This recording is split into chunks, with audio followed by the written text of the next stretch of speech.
Matthew chapter 26. When Jesus had finished all these words, he said to his disciples, "You know that after 2 days the Passover is coming, and the Son of Man is to be handed over for crucifixion."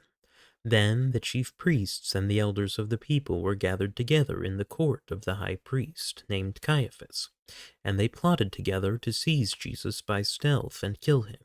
But they were saying, "Not during the festival, otherwise a riot might occur among the people."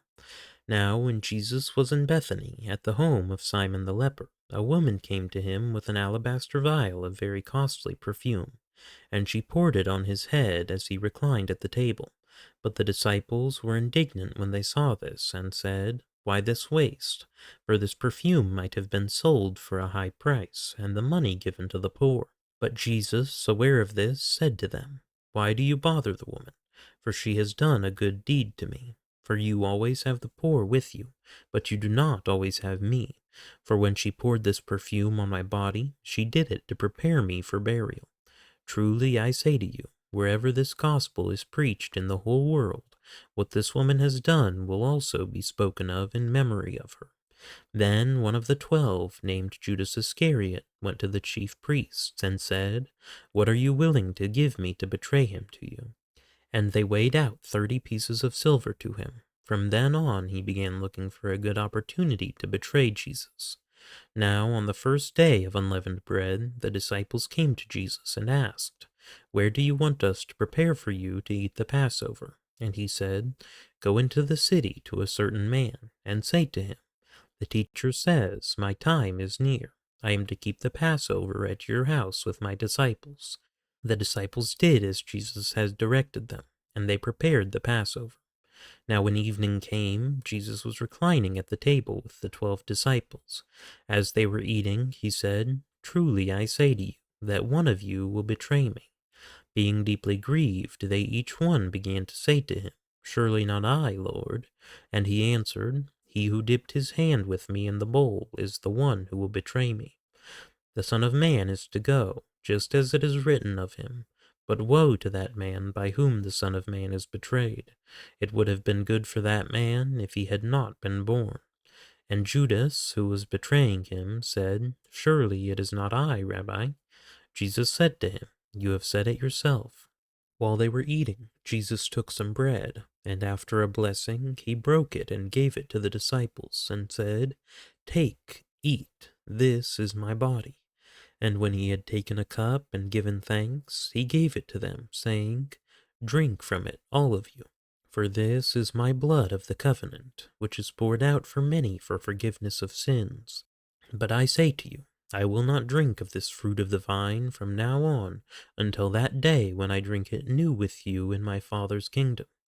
After singing a hymn, they went out to the Mount of Olives. Then Jesus said to them, "You will all fall away because of me this night, for it is written, 'I will strike down the shepherd, and the sheep of the flock shall be scattered.' But after I have been raised, I will go ahead of you to Galilee." But Peter said to him, "Even though all may fall away because of you, I will never fall away." Jesus said to him, "Truly I say to you that this very night, before a rooster crows, you will deny me 3 times."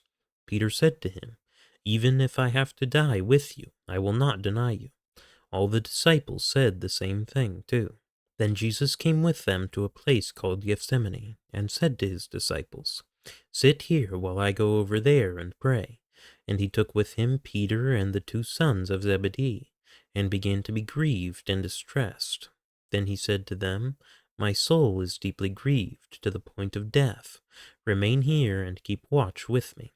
And he went a little beyond them, and fell on his face and prayed, saying, "My Father, if it is possible, let this cup pass from me. Yet not as I will, but as you will." And he came to the disciples and found them sleeping, and said to Peter, "So you men could not keep watch with me for 1 hour?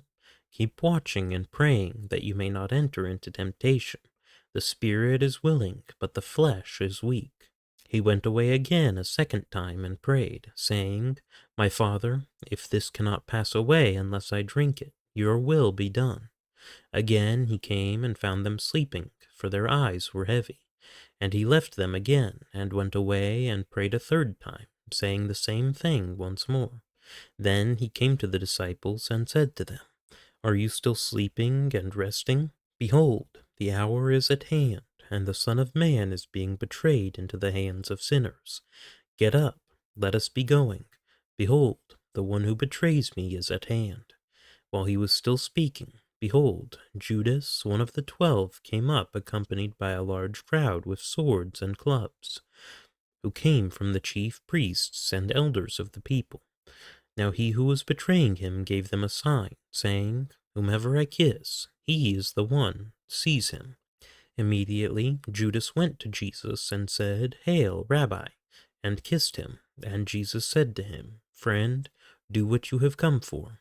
Then they came and laid hands on Jesus and seized him. And behold, one of those who were with Jesus reached and drew out his sword, and struck the slave of the high priest, and cut off his ear.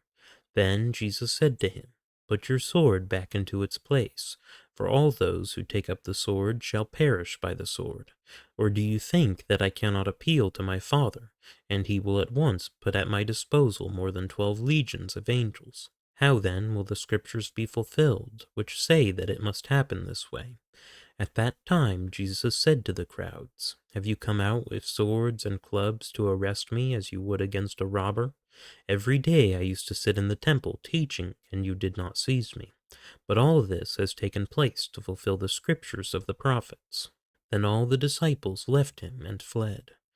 Those who had seized Jesus led him away to Caiaphas, the high priest, where the scribes and the elders were gathered together. But Peter was following him at a distance, as far as the courtyard of the high priest, and entered in, and sat down with the officers to see the outcome. Now the chief priests and the whole council kept trying to obtain false testimony against Jesus, so that they might put him to death. They did not find any, even though many false witnesses came forward. But later on 2 came forward and said, "This man stated, 'I am able to destroy the temple of God and to rebuild it in 3 days.'" The high priest stood up and said to him, "Do you not answer? What is it that these men are testifying against you?" But Jesus kept silent, and the high priest said to him, "I adjure you by the living God that you tell us whether you are the Christ, the Son of God." Jesus said to him, "You have said it yourself. Nevertheless, I tell you, hereafter you will see the Son of Man sitting at the right hand of power, and coming on the clouds of heaven." Then the high priest tore his robes and said, "He has blasphemed. What further need do we have of witnesses? Behold, you have now heard the blasphemy. What do you think?" They answered, "He deserves death."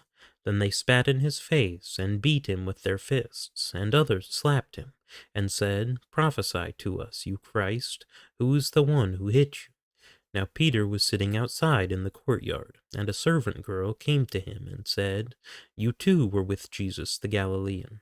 But he denied it before them all, saying, "I do not know what you are talking about." When he had gone out to the gateway, another servant girl saw him and said to those who were there, "This man was with Jesus of Nazareth." And again he denied it with an oath, "I do not know the man." A little later the bystanders came up and said to Peter, "Surely you too are one of them, for even the way you talk gives you away." Then he began to curse and swear, "I do not know the man." And immediately a rooster crowed. And Peter remembered the word which Jesus had said, "Before a rooster crows, you will deny me 3 times." And he went out and wept bitterly.